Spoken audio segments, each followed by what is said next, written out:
There is a sacred pattern unfolding in Scripture. God fills what obedience has prepared. Exodus 37 describes the crafting of the Ark of the Covenant, the table of the presence, and the lampstand. These are not decorative furnishings, they represent the center of Israel's worship and identity. The Ark symbolizes God's throne, the table His provision, and the lampstand His light. Yet none of these items function until God's presence descends. Obedience prepares the place, but God alone supplies the glory. The careful construction of these sacred objects reveals that obedience is not rushed or careless. Every detail is executed exactly as the Lord commanded. This teaches that spiritual preparation matters. God does not fill what is built according to human preference, but what is shaped by His word. Faithfulness in preparation precedes manifestation.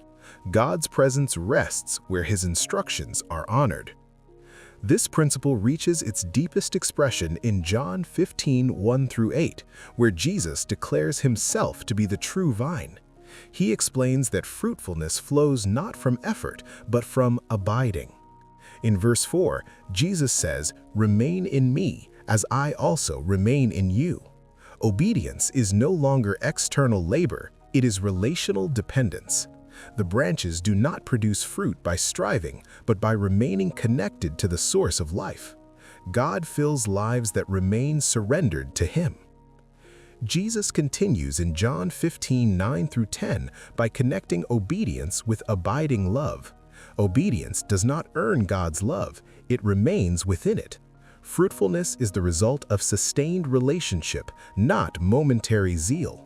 God's hearts that remain open, available, and aligned with His will. Psalm 58 offers a sobering contrast, exposing the emptiness of lives resistant to God's rule. It reminds us that when hearts refuse righteousness, corruption follows. God's filling is never forced, it is received by those who yield.